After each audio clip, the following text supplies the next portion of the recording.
శ్రీ గురుభ్యో నమ. గురు బ్రహ్మ గురు విష్ణు గురుదేవో మహేశ్వర గురు సాక్షాత్ పరబ్రహ్మ తస్మై శ్రీ గురవే నమ.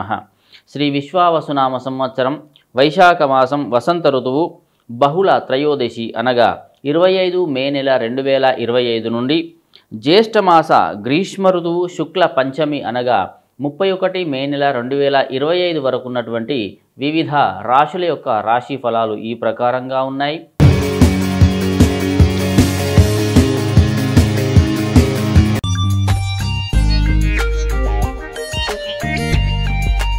మీనరాశి వాళ్ళు. మీనరాశి నక్షత్రాలు పూర్వభాద్ర నక్షత్రం 4వ పాదము, ఉత్తరాభాద్ర నక్షత్రం 1, 2, 3, 4 పాదాలు మరియు రేవతి నక్షత్రం యొక్క 1, 2, 3, 4 పాదముల వాళ్ళకి ఈ వారం చాలా సాధారణమైనటువంటి గ్రహస్థితిగా గోచరిస్తూ ఉంది.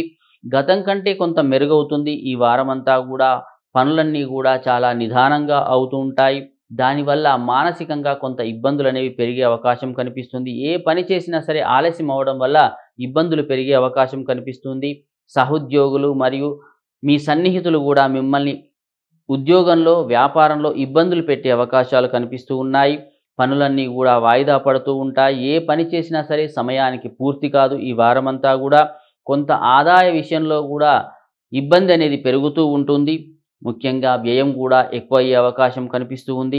ధనం వల్ల కొంత మోసపోయే అవకాశాలు మాత్రం కనిపిస్తూ ఉన్నాయి, ముఖ్యంగా మీనరాశి వాళ్ళు. కాబట్టి కుటుంబ పరంగా కూడా ధనము అధికంగా ఖర్చు అవ్వడం వల్ల గొడవలు అనేవి పెరిగే అవకాశం కనిపిస్తుంది. కాబట్టి ముఖ్యంగా మీనరాశి వాళ్ళు ఈ వారం అంతా కూడా చాలా జాగ్రత్తగా ఉండాలి. ఎందుకంటే ధనం విషయంలో కానీ కోపం విషయంలో కానీ మాట పట్టింపులు సహోద్యోగులు పక్కన ఉన్న వాళ్ళందరూ కూడా మిమ్మల్ని మోసం చేయడానికి ప్రయత్నిస్తూ ఉంటారు. కాబట్టి కొంత జాగ్రత్త అనేది చాలా అవసరంగా ఓపికగా సహనంతో ఈ వారం అంతా కూడా ఉండాలి.